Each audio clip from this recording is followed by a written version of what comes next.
Puji Tuhan, jemaat Tuhan, saya persilakan duduk kembali. Kita bersyukur buat setiap karya ajaib yang Tuhan kerjakan di dalam kehidupan kita. Dan 7 tahun perjalanan GCC, Bapak Ibu Saudara sekalian, biarlah ini boleh menjadi gambaran bagaimana kasih dan setia Tuhan itu sungguh nyata ya bagi kehidupan setiap kita. Kita akan memasuki satu tema yang baru 2 bulan ini, Agustus sampai September. Kita akan membahas satu tema Beyond the Miracle. Ya, lebih atau dibalik dari suatu mujizat, lebih dari sekedar mujizat. Ya, sering kali kita dengar kata mujizat, bahkan kita sudah pernah mengalaminya, atau mungkin kita sedang menanti-nantikan itu terjadi dalam hidup kita. Tapi biarlah pada sore hari ini kita mau belajar, ada sesuatu yang lebih besar dari mujizat yang mungkin hari ini kita nantikan. Kita lihat ayat yang pertama di dalam kitab Yohanes pasal yang ke-20, ayat yang ke-30 sampai ayat yang ke-31. Di slide ada, kita bacakan sama-sama. 1, 2, 3. Memang masih banyak tanda lain yang dibuat Yesus di depan mata murid-muridnya yang tidak tercatat dalam kitab ini. Tetapi semua yang tercantum di sini telah dicatat, supaya kamu percaya bahwa Yesuslah Mesias, Anak Allah, dan supaya kamu oleh imanmu memperoleh hidup dalam namanya. Puji Tuhan. Saudara, ternyata Yohanes menuliskan bahwa masih banyak mujizat-mujizat yang tidak tercatat di dalam Alkitab.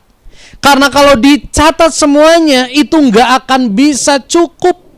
Ya, tapi semua yang tercatat, yang terbatas, yang dalam jumlah yang terbatas itu dicatat dalam kitab Yohanes. Mujizat-mujizat itu dicatat dalam kitab Yohanes dengan satu tujuan, yaitu supaya kamu, supaya kita, supaya murid-murid saat itu dan kita saat ini percaya bahwa Yesuslah Mesias. Arti kata Mesias adalah yang dipilih Allah. Arti kata Mesias adalah yang ditetapkan oleh Allah, Bapak Ibu. Ya, dan lebih dari itu, dan supaya kamu oleh imanmu memperoleh hidup dalam namanya. Hidup di sini ada 2 dalam bahasa Yunani. Kata hidup itu pengertiannya ada 2. Yang satu bios dan yang satu lagi zoe.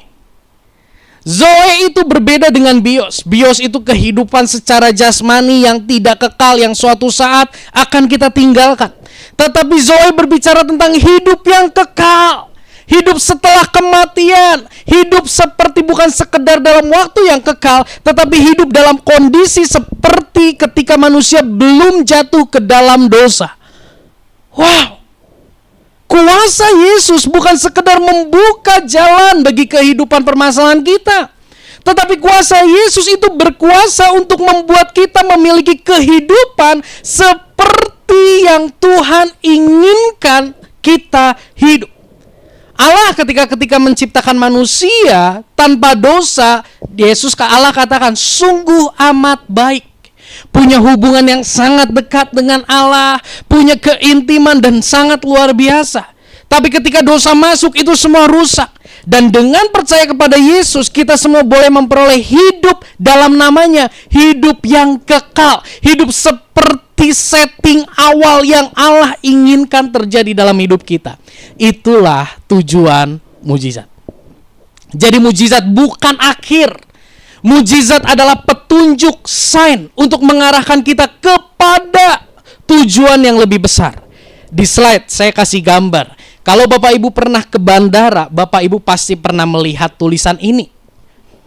Gate 142 sampai 150 itu bukan di bawah tulisan itu, tapi itu ada di depan sana, dan saudara harus maju lagi beberapa langkah, beberapa jarak untuk sampai di gate 142 sampai 150. Toilet itu bukan ada di atas tulisan itu, tapi toilet itu Bapak Ibu harus maju beberapa langkah dan akhirnya Bapak Ibu sampai toilet. Gate 141 itu ada di sebelah kanan. Bapak Ibu harus melangkah ke sebelah kanan, baru di situ menemukan gate 141. Artinya apa? Ini semua bukanlah tujuan akhir. Betul ya? Bapak Ibu mau ke toilet, sorry, Bapak Ibu nggak mungkin melakukan pelepasan di bawah pelang ini, bukan? di bawah pelang tulisan toilet melakukan pelepasan di situ, enggak kan? Tetapi Bapak Ibu ketika lihat toilet, oh lurus, Bapak Ibu maka bergerak lurus sehingga menemukan toilet, baru disitulah Bapak Ibu melakukan pelepasan. Nah, begitu juga dengan mujizat. Mujizat bukanlah akhir dari segalanya, tapi mujizat adalah petunjuk penuntun kita ke arah Dia yang memberi hidup. Petunjuk yang sangat jelas ke arah Dia yang memberi hidup. Jika Bapak Ibu menemukan sebuah karya yang sangat indah, Bapak Ibu tidak berhenti terkagum terhadap karya itu, bukan? Bapak Ibu cari tahu siapa yang cipta. Betul? Begitu juga dengan mujizat. Hari ini kita akan belajar firman Tuhan. Saya beri judul First Miracle, atau mujizat yang pertama. Mujizat yang pertama ketika Yesus melayani, kita semua sama-sama tahu, mujizat pertama itu terjadi dalam sebuah pesta pernikahan. Ya, kita akan baca di dalam Yohanes 2 ayat 1 sampai dengan ayat yang ke-11. Ya, saya akan bacakan. Demikian firman Tuhan. Pada hari ketiga ada perkawinan di Kana yang di Galilea, dan ibu Yesus ada di situ. Yesus dan murid-muridnya diundang juga ke perkawinan itu ketika mereka kekurangan anggur. Ibu Yesus berkata kepadanya, mereka kehabisan anggur. Kata Yesus kepadanya, mau apakah engkau daripadaku ibu, saatku belum tiba? Tetapi ibu Yesus berkata kepada pelayan-pelayan, apa yang dikatakan kepadamu, buatlah itu. Di situ ada 6 tempayan yang disediakan untuk pembasuhan menurut adat orang Yahudi. Masing-masing isinya 2-3 buyung. Yesus berkata kepada pelayan-pelayan itu, isilah tempayan-tempayan itu penuh dengan air. Dan mereka pun mengisinya sampai penuh. Lalu kata Yesus kepada mereka, sekarang cedoklah dan bawalah kepada pemimpin pesta. Lalu mereka pun membawanya. Setelah pemimpin pesta itu mengecap air yang telah menjadi anggur itu, dan ia tidak tahu dari mana datangnya. Tetapi pelayan-pelayan yang mencedok air itu mengetahuinya. Ia memanggil mempelai laki-laki dan berkata kepadanya, setiap orang menghidangkan anggur yang baik dahulu, dan sesudah orang puas minum, barulah yang kurang baik. Akan tetapi engkau menyimpan anggur yang baik sampai sekarang. Hal itu dibuat Yesus di Kana yang di Galilea sebagai yang pertama dari tanda-tandanya. Dan dengan itu ia telah menyatakan kemuliaannya, dan murid-muridnya percaya kepadanya. Mujizat yang pertama terjadi di dalam sebuah pesta pernikahan. Sebelum kita lanjut, ada sebuah fakta menarik di dalam Alkitab kita. Kejadian 1, Allah menciptakan manusia. Gak lama dia katakan tidak baik jika manusia seorang diri saja. Diciptakan pasangan. Bicara tentang keluarga. Kejadian 1 sampai kejadian 2. Kejadian 6, ketika manusia dimusnahkan dengan air bah, siapa yang diselamatkan? Berapa keluarga? Nuh sendiri? Nuh bersama istri atau Nuh sama keluarga? Nuh keluarga. Ayat terakhir dalam perjanjian lama itu ada di dalam Maleakhi 4 ayat 6. Kalau Maleakhi 3 ayat 10, hafal ya? Atap kebuka. Tapi Maleakhi 4 ayat 6 ini berbicara bagaimana Allah bekerja mengembalikan hati anak-anak kepada bapaknya dan hati bapak-bapak kepada anak-anaknya. Bicara tentang apa? Keluarga, pemulihan. Matius 1 sebagai ayat pasal pertama dalam perjanjian baru. Judulnya apa? Silsilah keluarga Yesus. Bicara tentang apa? Keluarga. Mujizat pertama yang Yesus kerjakan di mana? Dalam pernikahan, keluarga. Wahyu 22 berbicara tentang apa? Perkawinan anak domba. Perkawinan antara Allah dengan mempelainya. Bicara tentang apa? Keluarga, relasi, hubungan. Lewat fakta ini, saya kembali mengingatkan bahwa keluarga adalah hal yang sangat penting. Hubungan suami istri adalah hal yang sangat penting di mata Tuhan. Maka dari itu, ya, sedikit promosi. Nanti bulan November tanggal 4 kita mau adain seminar keluarga ya tentang pernikahan. Temanya agak mengerikan, bencana di tengah keluarga ya. Tapi nanti Ibu Gembala akan jelaskan lebih jauh pengumumannya. Tapi di sini kita bisa tahu bahwa keluarga, hubungan suami istri, hubungan orang tua dengan anak ini merupakan hal yang sangat penting. Saya berharap tidak ada satupun yang meremehkan hal ini di dalam kehidupan kita hari-hari ini, di tengah kesibukan, di tengah kepadatan aktivitas yang kita miliki. Kembali ke slide. Di slide saya tuliskan tentang mujizat yang pertama ini. Next. Terjadi di dalam sebuah pesta pernikahan. Di tengah hiruk pikuk, di tengah luar biasanya, begitu rame, begitu megah, begitu meriah. Tetapi ada sebuah kegelisahan, saudara. Kegelisahan itu dialami oleh para panitia. Panitia di sana mengetahui bahwa anggur sudah habis.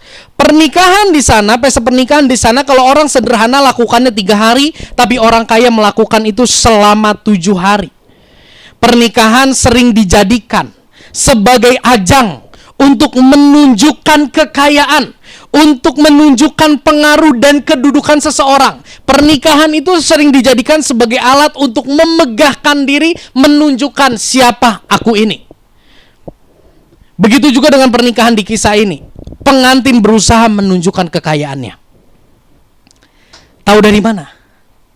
Seringkali kita tidak perhatikan. Tadi kita baca, di situ ada 6 tempayan pembasuhan. Saat itu tempayan itu ada beberapa jenis. Ada yang terbuat dari tanah liat dan ada yang terbuat dari batu. Kira-kira harganya yang lebih mahal yang mana? Yang dari batu itu bukan dari batu dikumpulin, ditempel gitu, enggak. Tapi dari batu yang besar, itu dikikis, itu dipahat, dibuat coak sedemikian rupa dan dipakai untuk menampung air. Tentunya tempayan yang terbuat dari batu itu harganya sangat mahal, dan pemimpin dan pengantin di situ menyediakan 6 buah tempayan. Dalam budaya Yahudi saat itu, begitu undangan datang ke sebuah undangan dan di depan disambut oleh tempayan yang sedemikian mewah dan megah, itu memberi imajinasi kepada yang diundang bahwa pesta ini merupakan pesta yang sangat luar biasa. Saking mahalnya dan banyaknya tempayan itu, beberapa teolog mengatakan gini, saking banyaknya tempayan itu, si penyelenggara pesta sampai salah perhitungan. Anggur yang seharusnya disediakan lebih banyak, anggur yang harusnya disediakan lebih baik lagi, tetapi teralih pikirannya. Uangnya jatuh atau lebih banyak ditaruh di dalam untuk membuat tempayan dekorasi yang begitu indah. Sedangkan yang jauh lebih esensi itu tidak terlalu diperhatikan. Dan anggur habis, ini merupakan aib bagi keluarga. Anggur saat itu menggambarkan berkat kemurahan Tuhan. Jadi ketika anggur habis, maka orang-orang saat itu akan memandang gini, berkat Tuhan buat keluarga ini kecil. Ini merupakan satu tantangan, satu masalah yang sangat luar biasa. Di tengah kondisi itu, Ibu Yesus kayaknya dia jadi panitia, ya, jadi salah satu panitia. Bilang sama Yesus, Yesus, anggurnya habis. Apa jawab Yesus? Apa yang engkau kehendaki daripadaku, Ibu? Waktuku belum tiba. Udah gitu Maria diem? No. Maria bilang sama petugas, Sini. Nanti kalau dia kasih perintah, apapun perintahnya, lakuin ya. Jangan ada yang di skip. Lakuin. Siap. Dan akhirnya Yesus perintahkan untuk cedok. Ada sebuah pertanyaan atau perenungan refleksi bagi setiap kita lewat apa yang Maria kerjakan dan lakukan. Di slide saya tuliskan. Saat ini, apakah kita sedang memaksa Allah untuk mengerjakan apa yang kita pandang baik dengan motivasi terpusat kepada diri kita? Maria katakan gini, Yesus, ini kehabisan anggur. Hati Maria rindu supaya Yesus saat itu juga lakukan mujizat. Yesus saat itu juga merubah air menjadi anggur dan memberikan mujizat yang luar biasa. Tapi ketika Yesus katakan, waktuku belum tiba, Maria tidak memaksa. melainkan Malia mempersiapkan orang-orang yang ada di sekitarnya untuk mereka siap-siap menerima perintah dan mengerjakan perintah itu dengan baik. Hari ini, apakah kita sedang memaksa Tuhan campur tangan untuk kita menyelesaikan apa yang ada di hadapan kita dengan motivasi supaya uangku berbuah berlipat kali ganda, supaya usahaku dijauhkan dari kerugian? Apakah itu semata? Atau hari ini kita sedang mempersiapkan hati atau mengerjakan apa yang Allah inginkan untuk kita kerjakan? Biar ini menjadi perenungan bagi setiap kita. Kita kembali ke topik tentang pernikahan di Kana. Apa sih penyebab kekurangan anggur? Di slide saya tuliskan, next. Di slide saya tuliskan gini. Ini loh Bapak Ibu, ini si gentong inilah Bapak Ibu ya. Tempayan inilah yang menjadi penyebab pengantin salah perhitungan. Pembasuhan yang seabrek-abrek tapi anggur minim banget. Ya, di situ dituliskan di ayat yang ke-6, di situ ada 6 tempayan yang disediakan untuk pembasuhan menurut adat orang Yahudi. Masing-masing isinya 2-3 buyung. 2-3 buyung itu sekitar 80 sampai 120 liter. Jadi satu tempayan itu bukan tempayan yang kayak buat cuci tangan di rumah makan Sunda. Tempayan itu sangat besar.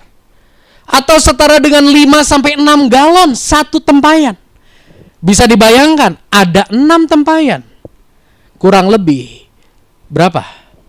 Kalau ambil 100, 600 liter. Ini satu hal yang sangat luar biasa. Untuk pembasuhan, membasuh kaki tamu, dia sediakan segini banyak. Mestinya yuk kita pakai logika kita. Kalau kita sediakan segini banyak, mestinya makanan, anggur disediakan lebih banyak dong. Betul ya?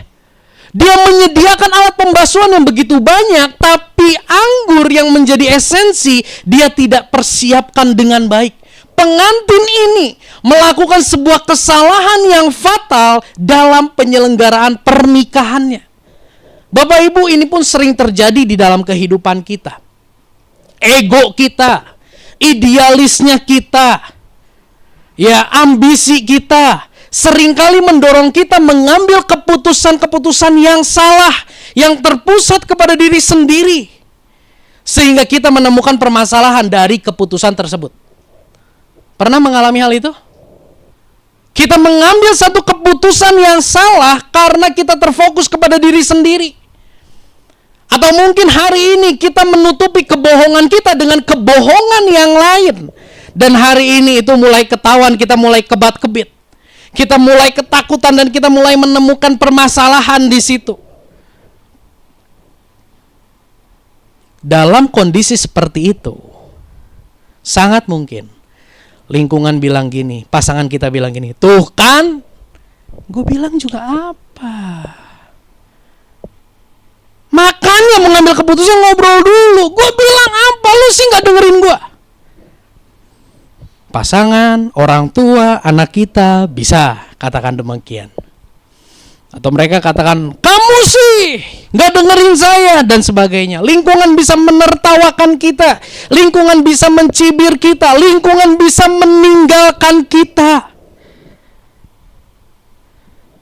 sehingga kita merasa tidak layak mendapat pertolongan dari lingkungan. Saya pernah mendengar ada seorang anak cerita, bro, kemarin ada yang datang ke rumah, ketok-ketok, gedor-gedor, nagih utang.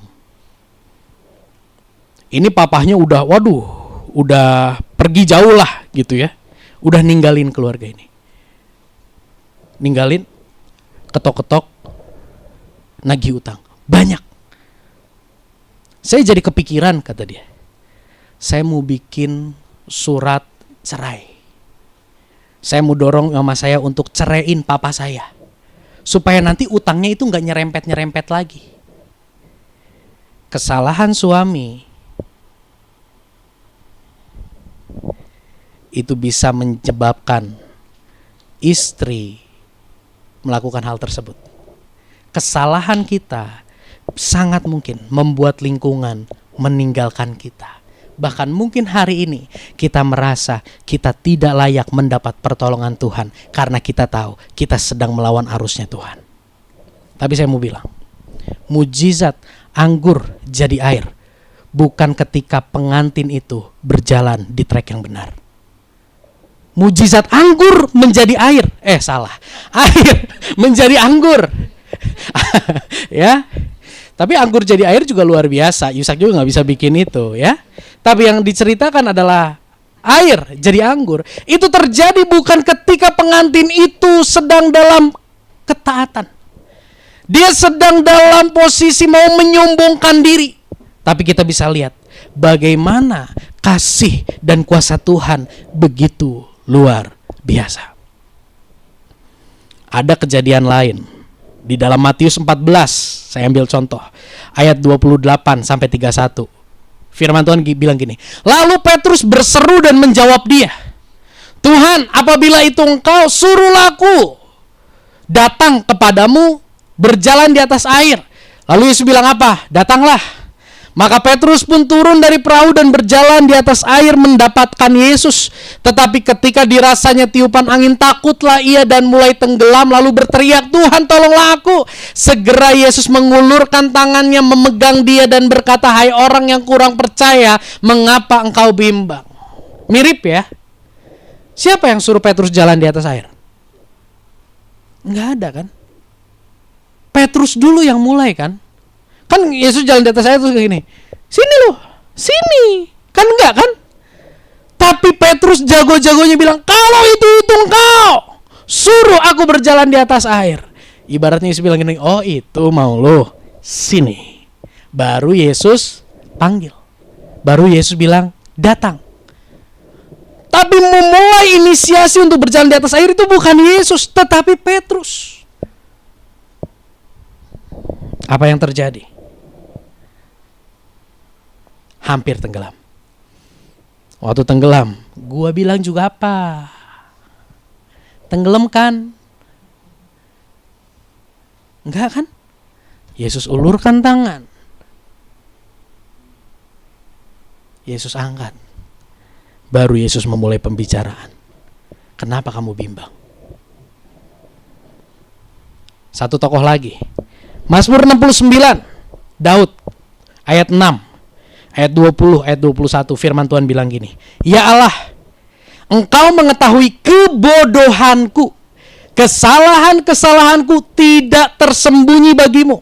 Ayat 20, engkau mengenal celakku, maluku, dan nodaku. Semua lawanku ada di hadapanmu. Celah itu telah mematahkan hatiku. Dan aku putus asa. Aku menantikan belas kasihan, tetapi sia-sia. Menantikan penghibur-penghibur, tetapi tidak kudapati. Pernikahan di Kana, Tuhan tahu hati pengantin yang menyombongkan diri. Petrus, Tuhan tahu hatinya. Ya. Daud, Tuhan tahu kebodohannya. Tuhan tahu celaknya. Petrus, Tuhan tahu kesembronoan dia dalam berkata-kata. Tuhan tahu. Tapi itu semua tidak membatalkan kesetiaan Tuhan di dalam kehidupan Petrus. Kesetiaan Tuhan dalam kehidupan pasangan suami istri yang sedang menikah. Kesetiaan Tuhan kepada Daud tidak terbatalkan oleh kebodohan, celah, dan pelanggaran. Di slide saya tuliskan. Celah, kebodohan, kegagalan kita bukanlah alasan Allah meninggalkan kita. Tapi jangan juga jadikan itu sebagai alasan kita untuk tetap hidup dalam kesembronoan. Jangan jadikan bahwa Allah setia itu sebagai alasan untuk kita terus hidup dalam kesembronoan. Yes, Tuhan setia, Tuhan ulurkan tangannya, Tuhan tolong kita, tapi tetap ada konsekuensi-konsekuensi logis yang hari ini kita harus tanggung. Sama seperti bapak-bapak, ibu-ibu ketika melarang anakmu untuk bermain sepeda ketika hari hujan. Tapi anakmu tetap main sepeda. Ketika anak itu pulang, anak itu jadi demam. Apakah bapak ibu syukurin? Udah, aku gak mau bawa ke dokter, biarin demam ditem 39, lu syukurin. Tinggal tidur. Bangun ditem lagi 40, sia, baik, antepkeun, matak netong baong. Apakah itu yang dilakukan Bapak Ibu? Gak mungkin. Yang Bapak Ibu lakukan apa? Sekalipun anak Bapak Ibu yang melakukan kesalahan, ketika demamnya udah 39, siapa yang takut? Siapa yang khawatir? Siapa yang keluarin uang? Apakah Bapak Ibu bilang gini, uang jajanmu aku potong ya buat bayar rumah sakit? Bapak Ibu mau tidur pun Bapak Ibu bawa anak itu ke rumah sakit. Sekalipun Bapak Ibu tahu itu terjadi karena celah, kebodohan, dan kegagalan dia. Kalau kita bisa melakukan itu terhadap anak kita, apalagi Tuhan yang kita kenal dalam nama Yesus Kristus. Apakah hari ini kita sedang menanggung konsekuensi dari kesalahan kita? Bapak Ibu, jika Bapak Ibu hari ini tahu bahwa aku hari ini sedang menjalani konsekuensi dari kebodohanku, kesalahanku, ambil keputusan di masa lalu, saya mau bilang Tuhan tidak meninggalkan.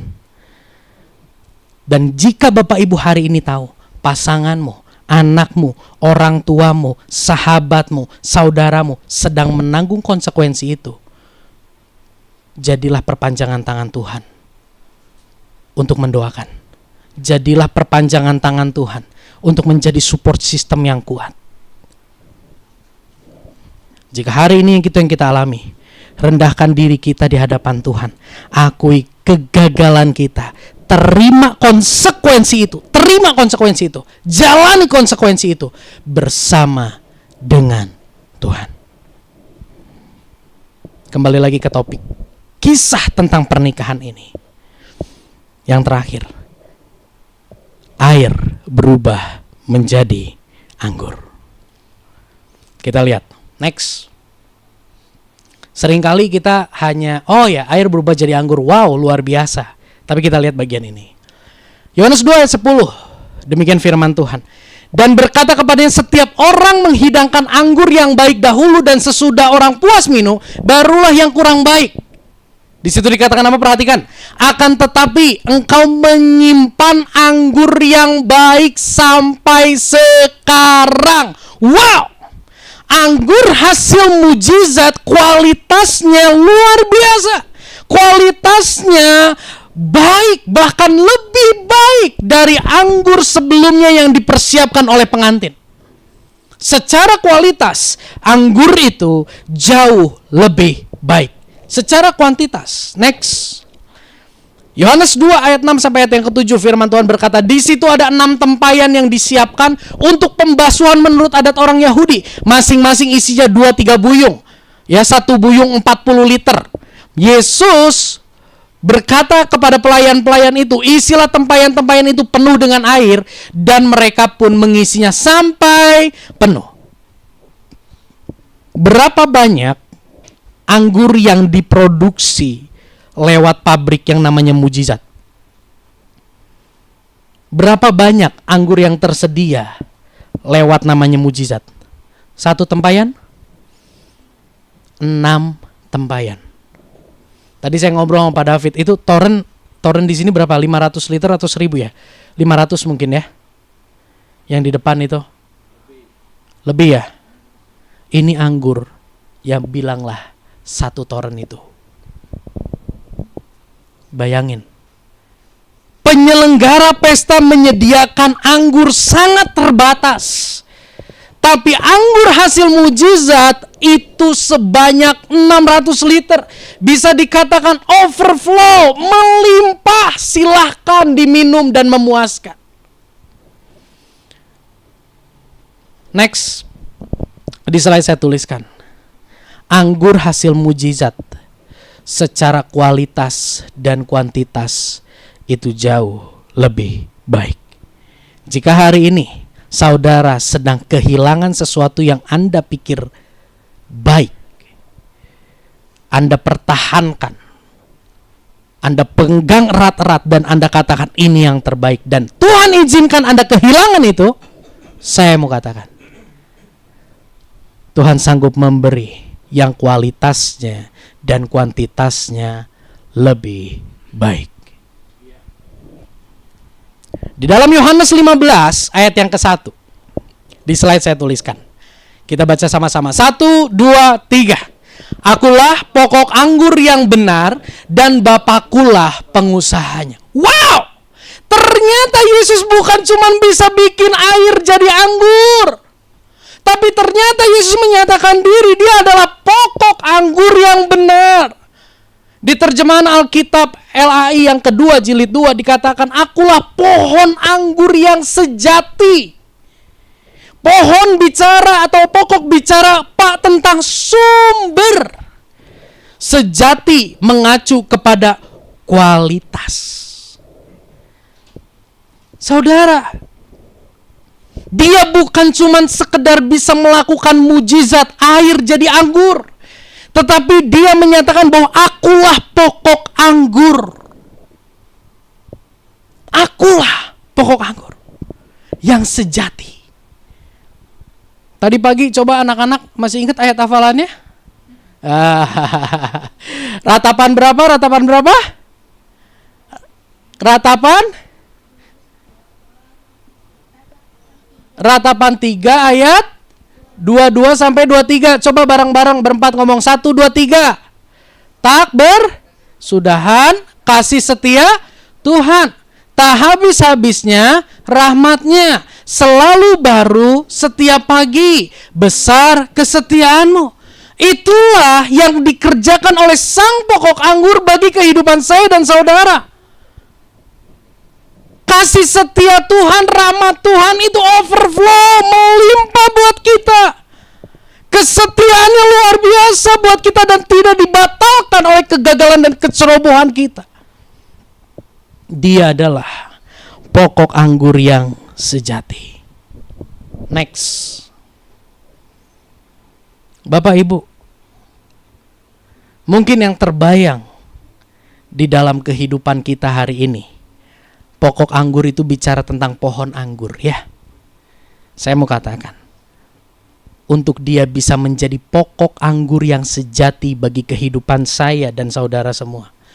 Untuk dia bisa menjadi pokok anggur yang menyuplai anggur yang sejati, yang mendatangkan damai sejahtera, mendatangkan yang terbaik bagi kehidupan kita, dia harus menjalani sebuah perjalanan yang sangat mengerikan. Di tengah kenyamanannya di sorga mulia, dia harus turun ke dunia dan lahir di kandang domba. Ketika dia melayani, dia sudah menjadi dewasa, dia melayani, dia mengajar. Ketika dia mengajar, gak semua orang percaya kepada dia. Ketika dia mengajar, dia malah dikejar-kejar untuk dibunuh.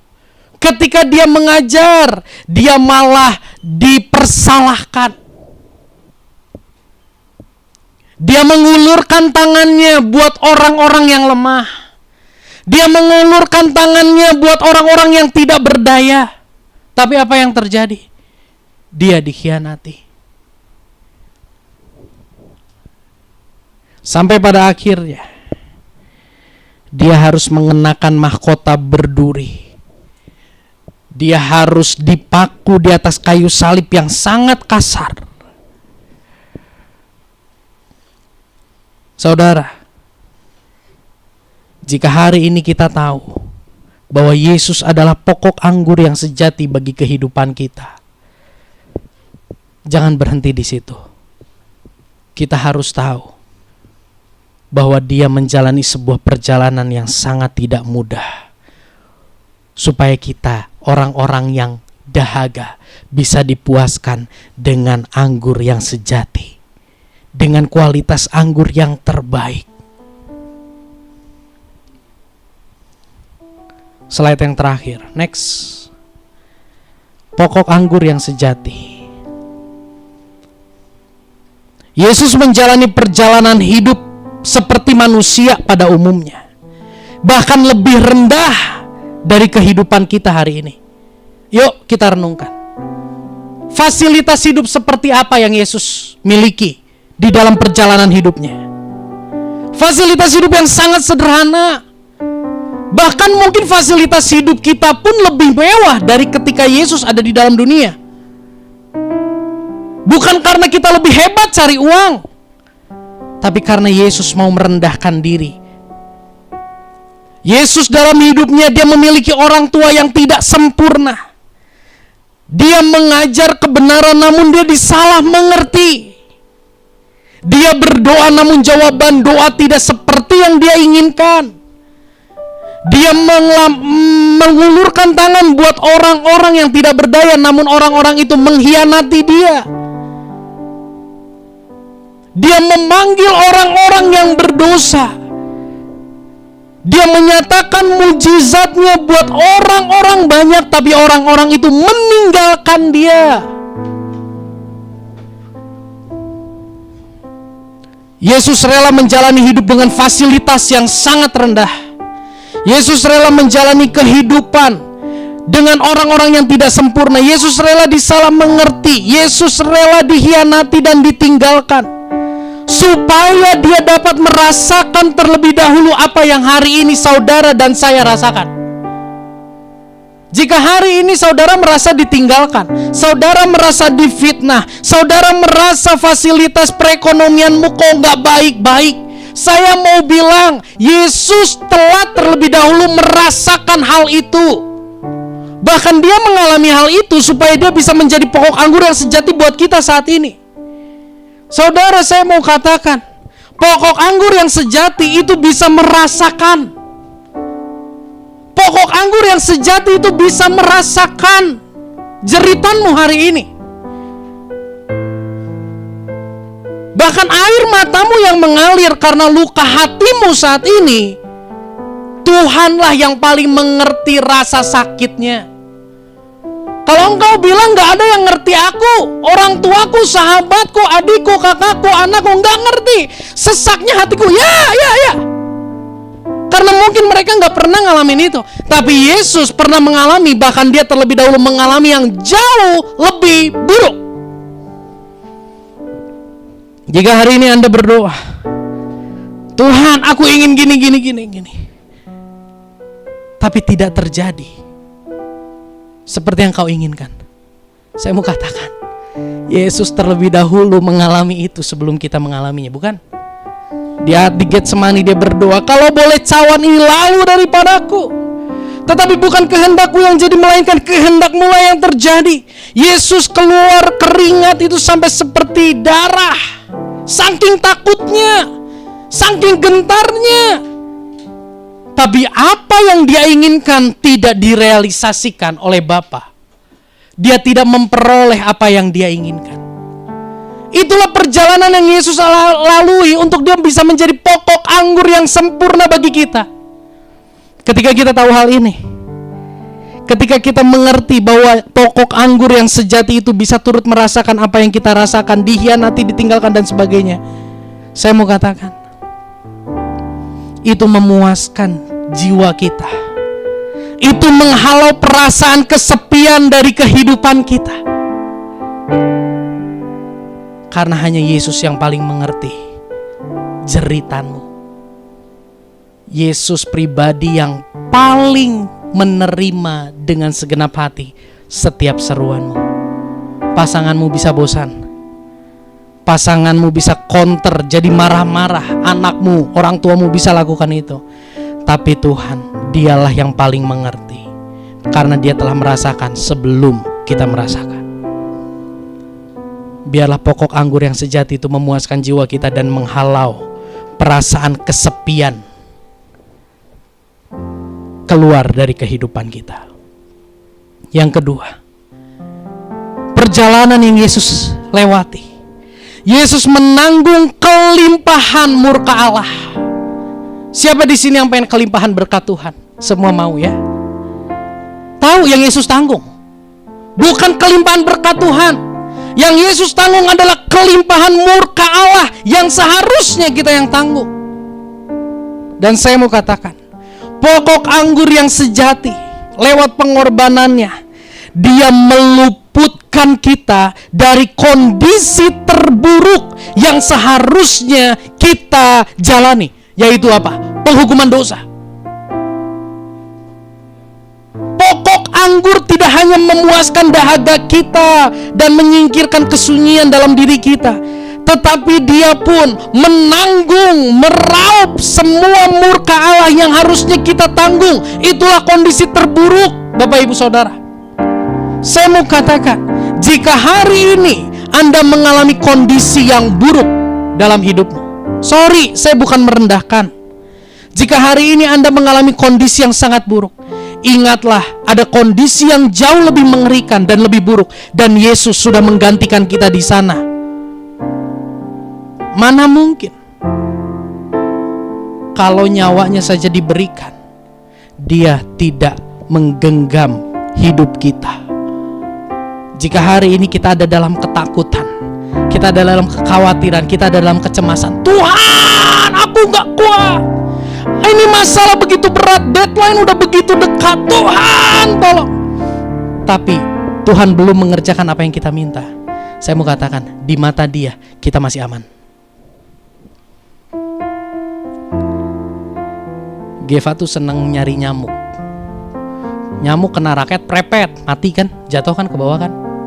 Ayo pegang, dia gak mau pegang, takut.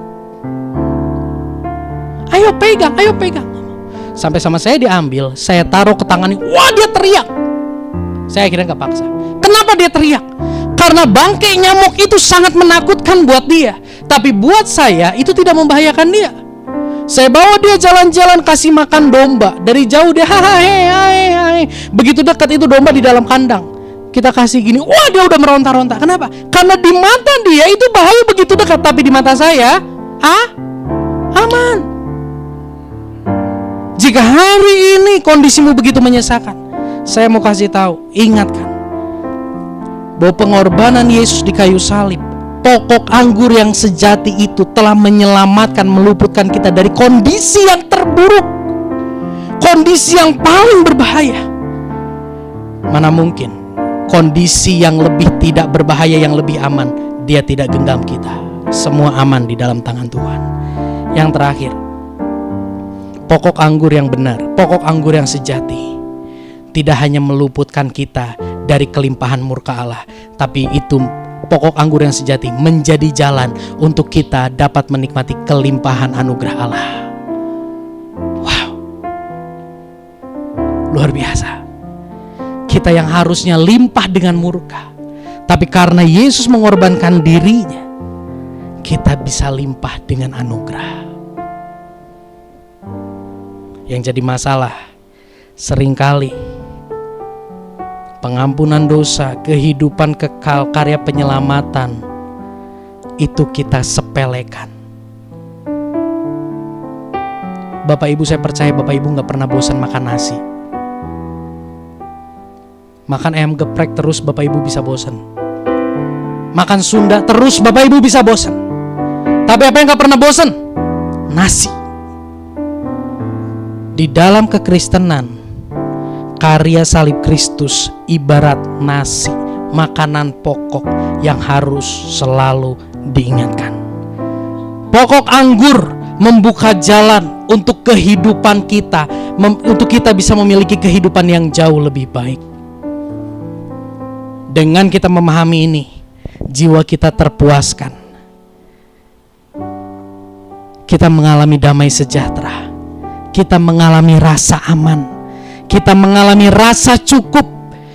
Kita memiliki pengharapan dalam menjalani kehidupan kita. Yesuslah pokok anggur yang sejati. Dan untuk melewatinya, Dia melewati satu perjalanan yang sangat berat. Bagi kita, menerima pokok anggur yang sejati itu cuma-cuma. Saya katakan itu cuma-cuma. Slide sebelumnya. Tapi bagi Yesus, untuk menjadi pokok anggur yang sejati, Dia harus melewati sengsara dan derita. Beri kemuliaan bagi Tuhan Allah kita. Kita tundukkan kepala, kita berdoa. Terima kasih Tuhan, karena sore hari ini kami kembali diingatkan bahwa Engkaulah pokok anggur yang sejati bagi kehidupan kami. Terima kasih karena Engkau telah terlebih dahulu merasakan apa yang hari ini kami rasakan. sehingga kami boleh di dalam diri kami boleh disingkirkan setiap rasa kesepian dan kesunyian. Terima kasih karena Engkau rela menanggung kelimpahan murka Allah.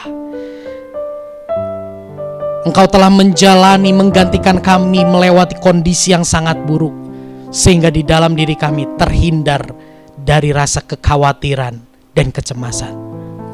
Terima kasih, Engkau telah menjadi jalan bagi kami untuk kami bisa menikmati kelimpahan anugerah Allah. Sehingga di dalam hati kami ada rasa aman, tentram, damai sejahtera, dan pengharapan. Kami bersyukur Tuhan, jika sebentar kami akan masuk dalam perjamuan kudus. Tuhan, Engkau yang menolong kami, Engkau yang memimpin kami, supaya kami boleh kembali diingatkan akan karya salib-Mu yang sempurna yang telah Engkau nyatakan bagi kehidupan setiap kami. Terima kasih Tuhan, terima kasih Bapa, di dalam nama Tuhan Yesus kami berdoa. Amin. Sambil saudara mempersiapkan perjamuan, saya undang untuk anak-anak maju ke depan. Kita akan berdoa sambil perjamuan dibagikan, kita akan berdoa untuk anak-anak.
Kami juga berdoa Tuhan untuk anak Gevariel, anak Dante, anak Elston, Lionel, Joy, Genesis, Gracelyn, Geona. Kami serahkan nama-nama ini juga dalam tangan-Mu Tuhan. Pegang hidup mereka sejak usia dini mereka, biar hati Tuhan boleh memenuhi hati mereka, kesehatan mereka, studi mereka, masa depan mereka. Tuhan yang genggam bagi kemuliaan nama-Mu. Mari saudara, kita mau sama-sama bangkit berdiri. Kita mau masuk dalam sakramen perjamuan kudus untuk mengingat kembali apa yang telah Yesus lakukan di atas kayu salib 2000 tahun yang lalu. Kita mau angkat roti lebih tinggi dari kepala kita. Demikian firman Tuhan. Lalu Yesus mengambil roti, mengucap syukur, memecah-mecahkannya dan memberikannya kepada mereka. Katanya, inilah tubuhku yang diserahkan bagimu, perbuatlah ini menjadi peringatan akan aku. Percayakah saudara bahwa roti ini merupakan lambang dari tubuh Kristus yang tercabik, menanggung setiap murka Allah yang seharusnya kita tanggung? Kita makan roti ini di dalam nama Yesus.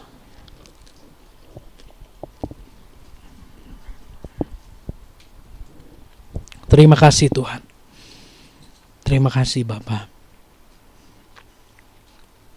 Kita angkat anggur lebih tinggi dari kepala kita. Demikian juga dibuatnya dengan cawan sesudah makan. Yesus berkata, cawan ini adalah perjanjian baru oleh darahku yang ditumpahkan bagimu. Percayakah saudara bahwa anggur ini merupakan lambang dari darah Kristus yang tercurah menggantikan kita, yang berkuasa menyucikan hati nurani kita? Kita minum di dalam nama Yesus.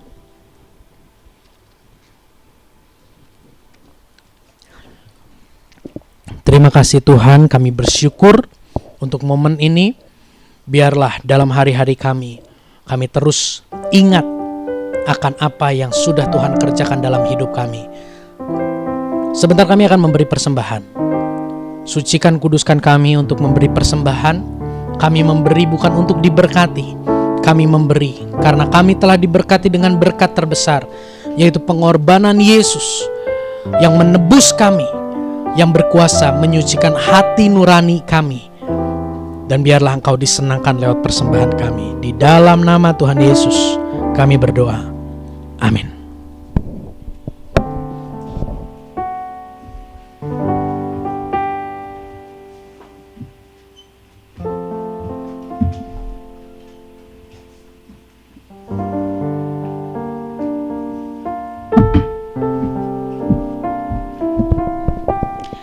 Oke, persembahan secara onsite boleh dijalankan. Bagi Bapak Ibu yang di rumah bisa mentransfer ke rekening BCA ANU Saksetiawan di 15700330043. Lalu saya ada beberapa pengumuman bagi Bapak Ibu. Kita mau tadi seperti yang Bapak Gembala bicarakan, ada seminar tentang pernikahan. Jadi kami melihat bahwa kami sangat concern bahwa dalam pernikahan, dalam keluarga itu hubungan suami istri itu ternyata sangat penting, ya. Bagaimana kita mempunyai hubungan yang kuat di dalam Tuhan sebagai suami istri baru bisa berdampak ke anak kita gitu. Kalau kita ngerasa kalau selama ini yang penting anak dulu lah, nanti hubungan sama suami istri nanti belakangan gitu, bisa diperbaiki. Justru ternyata yang diperbaiki itu harus hubungan suami istri dulu, supaya kita bisa ngebawa anak kita, bisa mendidik anak kita, supaya kita berdua bisa kuat kasih teladan buat anak kita gitu, supaya anak kita bisa melihat gambaran Kristus yang utuh di hadapan orang tuanya. Seminar ini bukan cuma sekedar untuk pasangan suami istri gitu, tapi seminar ini juga saya rindu untuk yang single-single nih ya, yang belum menikah, yang sudah merencanakan untuk menikah, pasti merencanakan untuk menikah, atau walaupun belum punya pacar, walaupun masih single, it's okay. Kita boleh ikutan acara ini untuk dapat diperlengkapi supaya kita udah tahu gambaran-gambaran tentang pernikahan bagaimana. Jadi seminar ini akan diadakan tanggal 4 November 2023 dari pukul 9.30 sampai pukul 16 sore di Hotel Lenora di Jalan Raya Kopo nomor 20 Bandung. Ada 3 sesi dalam satu hari acara ini. Itu sudah termasuk makan siang dan juga ada cafe break gitu ya. Untuk pendaftaran dari tanggal 1 sampai 30 September ini early bird, satu pasang suami istri itu dikenakan biaya 200.000. Lalu untuk 125.000 untuk satu orang. Jadi ini mungkin buat yang single, atau mungkin suaminya atau nggak bisa ikut, mungkin pergi ke luar negeri gitu ya, boleh istrinya yang ikut gitu. Lalu ada gelombang pertama dari tanggal 1 sampai 31 Oktober. Kalau yang early bird itu tadi tanggal 1 sampai 30 September. Ini gelombang pertama tanggal 1 sampai 31 Oktober itu biayanya 250.000 per couple dan 140.000 per orang.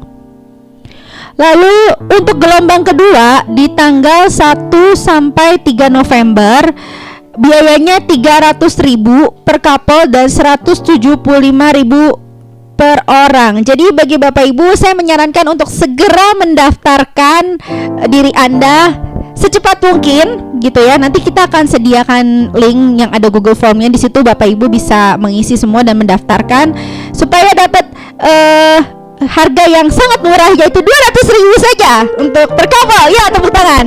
Ini sangat murah. Sudah termasuk pembekalan kita sebagai pasangan suami istri, sudah termasuk makan siang bersama dan kita bisa ngobrol-ngobrol dan kita bisa sharing-sharing mungkin di sana.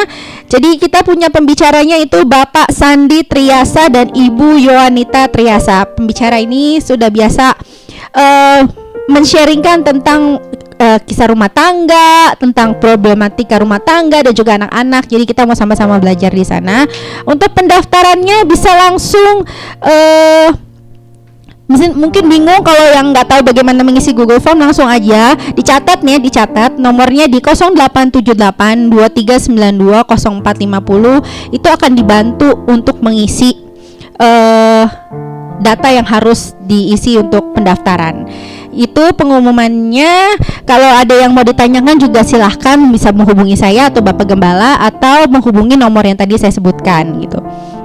Untuk pertanyaan lebih lanjut itu pengumumannya. Lalu tanggal 28 Agustus kemarin, JCC Jerusalem Community Church itu merayakan ulang tahun yang ke-7. Tepuk tangan buat Tuhan Yesus. Selama 7 tahun perjalanan ini sangat luar biasa ya. Sempat kita terhalang bertemu ketika pandemi, lalu kita bisa beribadah lagi dan sudah pindah ke tempat ini. Tapi kita puji Tuhan, Tuhan percayakan orang-orang yang setia. Tuhan percayakan orang-orang baru yang menopang, saling menguatkan untuk bisa sama-sama belajar di komunitas ini. Tuhan juga bekerja luar biasa di antara Bapak Gembala dan saya sebagai Ibu dan Bapak Gembala yang terus diajar dan belajar gitu bagaimana untuk menghadapi situasi-situasi di tengah jemaat. Dan luar biasanya lagi, kami juga semakin mengerti bahwa Injil adalah satu-satunya hal yang terus diingatkan buat setiap kita supaya kita terus melihat kepada Kristus. Berikut ini nanti ada video di mana kita mau ngerimain apa saja yang sudah JCC jalani selama 7 tahun memasuki tahun ke-7 ini. Saya persilahkan videonya diputar.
Oke, tepuk tangan. Ternyata perjalanan selama 7 tahun ini adalah perjalanan yang luar biasa bersama dengan Tuhan. Itu kerinduan kami supaya kita semakin mengenal Injil, dan saya rindu juga setiap jemaat boleh semakin bertumbuh ya. Di sini banyak pasangan suami istri, dan terima kasih sudah menjadi bagian dari Jerusalem Community Church.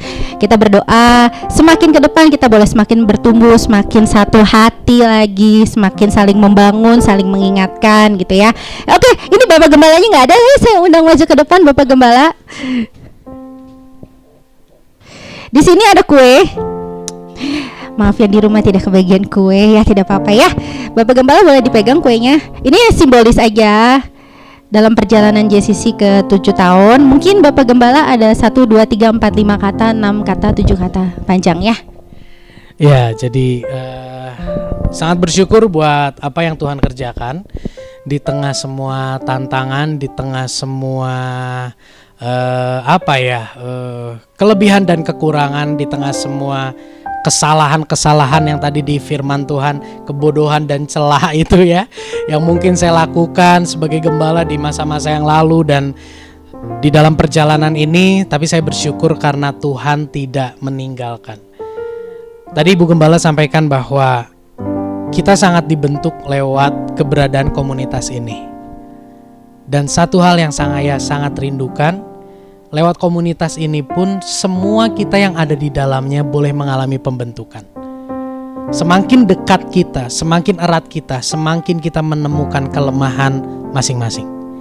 Semakin kita menemukan bahwa orang-orang terdekat kita bukanlah orang yang bisa memuaskan atau mengabulkan semua yang kita inginkan. Tapi biarlah lewat itu semua kita sama-sama belajar. Kita sama-sama dibentuk jadi pribadi yang lebih baik lagi bagi kemuliaan Tuhan. Jika tidak ada pembentukan, tidak perlu dia menopang. Jika tidak ada pembentukan, tidak perlu dia hadir sebagai pemulih. Yesus hadir memulihkan. Yesus hadir untuk menopang kita. Karena di dalam perjalanan dia pakai orang-orang di sekitar kita yang penuh dengan kelemahan untuk membentuk kehidupan setiap kita. Terima kasih buat semua yang sudah mendoakan, buat semua yang sudah berpartisipasi terlibat dalam pekerjaan Tuhan di GCC ini. Baik di masa lalu maupun di masa sekarang, ada banyak yang sudah pergi ya menjalani fase kehidupan yang lanjut, ya perjalanan kerohanian yang lanjut. Saya percaya mereka pun ada dalam penyertaan Tuhan. Fase-fase Tuhan tetapkan untuk mereka bersama kita dan fase berikutnya sudah mereka jalani. Dan saat ini saya bersama dengan semua jemaat yang ada hari-hari ini. Inilah fase yang harus kita jalani bersama-sama. Inilah pembentukan yang harus kita jalani bersama-sama dalam topangan anugerah Tuhan. Tetap semangat. Tuhan Yesus memberkati kita semua. Puji Tuhan.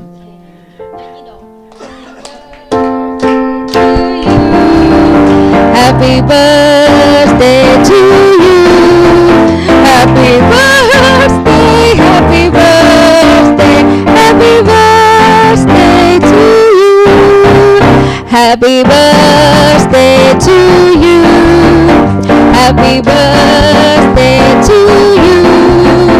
Happy birthday, happy birthday, happy birthday to you. Kore sih, kayak nonton anak-anak. Oke, saya serahkan kembali ke Bapak Gembala. Ya, tadi saya sudah sampaikan terima kasih dan rasa syukur saya, rasa terima kasih saya ya buat Pak David sekeluarga yang dari 2016 sampai sekarang kita terus sama-sama. Saya percaya GCC pun terus membentuk Bapak sekeluarga. Buat si Diana, terima kasih banyak Ci. Buat semua yang ada, Ko Daniel sekeluarga, Ko Yusuf, Ko Andri sekeluarga, kita sama-sama terus bergerak. Ci Febe dari Cianjur yang terus mengikuti secara online dan juga jemaat Tuhan di online. Ada Ibu Elisa, ada Mai, CC Mai buat dukungannya. Ada Om Martin juga, terima kasih. Om Timotius juga sama Akoh. Terima kasih buat supportnya yang luar biasa. Dan mungkin ada saudara-saudara lain di Zoom, ada yang baru, Maya Elizabeth, terima kasih. Tuhan Yesus memberkati. Kita akan tutup ibadah pada sore ini. Saya mengundang untuk Bapak Pembina untuk mendoakan komunitas kita GCC dan juga untuk tutup dalam doa berkat. Saya persilakan.